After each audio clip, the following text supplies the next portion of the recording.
Good morning students. आज हम करने जा रहे हैं आपकी वर्कशीट 66 विषय विज्ञान कक्षा 9। हमारी डेट 11 दिसंबर के लिए। तो चलिए शुरू करते हैं। आज की वर्कशीट में हमने पिछली वर्कशीट में जैसे अपना पार्ट शुरू किया था कार्य तथा ऊर्जा, उसमें हमने कार्य के बारे में पढ़ा था। आज हम पढ़ने जा रहे हैं ऊर्जा के बारे में। ठीक है, तो चलिए देखो ऊर्जा क्या होती है और हमें कहाँ से मिलती है।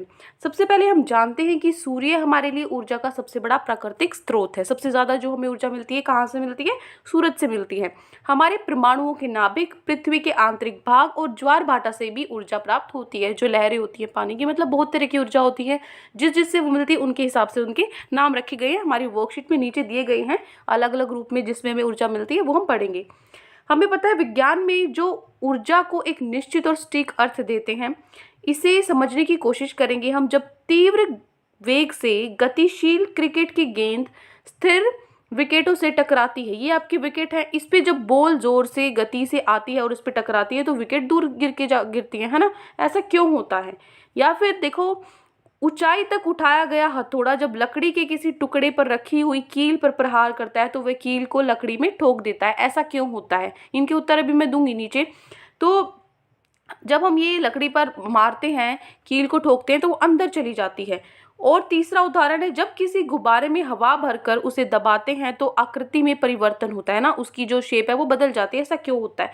तो इन सभी में जो ऊपर हमने पढ़े हैं, विकेट वाला, हथौड़े वाला और ये गुब्बारे वाला, ये उदाहरण, इन सब वस्तुओं में विभिन्न साधनों के माध्यम से कार्य करने की क्षमता हासिल कर ली। ठीक है, यहाँ पे क्या हुआ है? कुछ कार्य हो रहा है।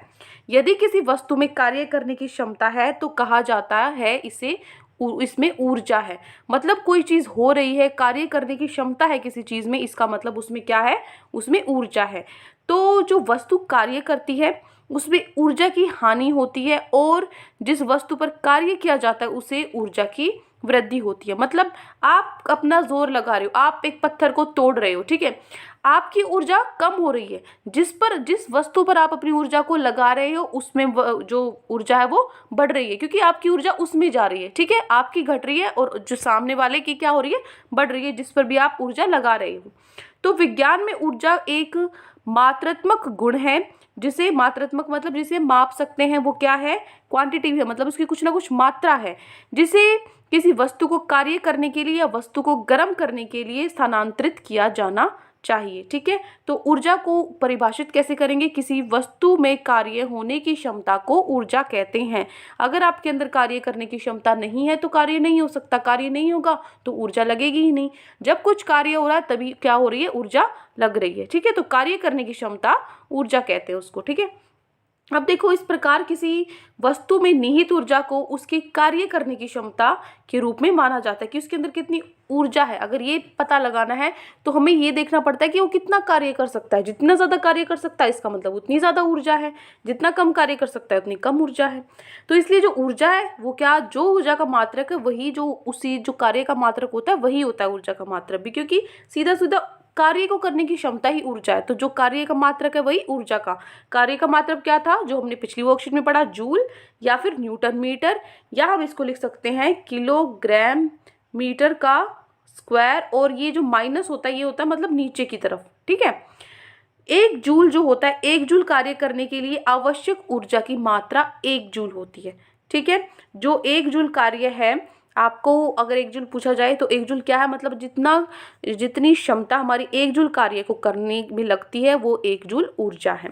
कभी कभी ऊर्जा के बड़े मात्रक, जैसे मीटर का बड़ा मात्रक किलोमीटर होता है, उसी तरह जूल जो ऊर्जा है उसका बड़ा मात्रक क्या होता है? किलो जूल होता है। ठीक है, किलो जूल होता है।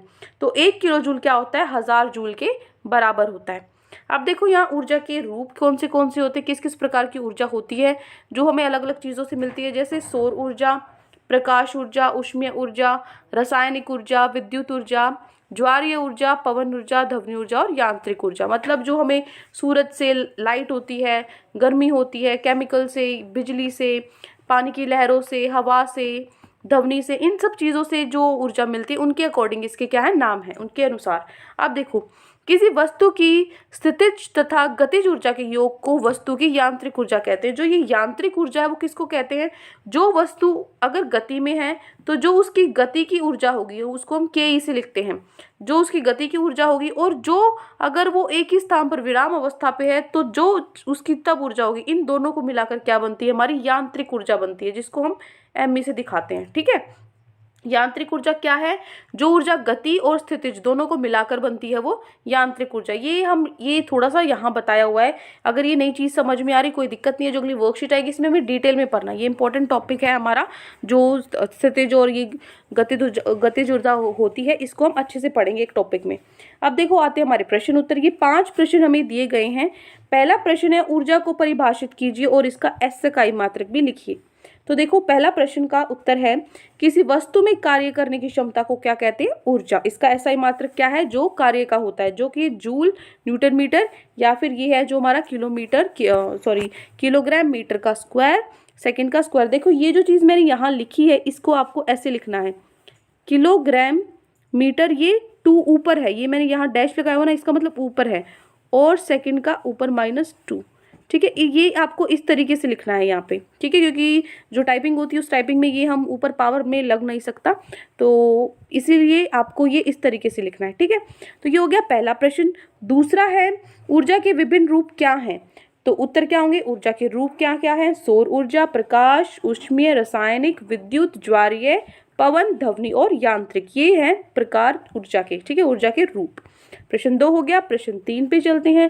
प्रश्न 3 है 14.5 किलो जूल ऊर्जा को जूल में निरूपित कीजिए। तो देखो 1 जूल में 1000 क्या होते हैं? जूल होते हैं।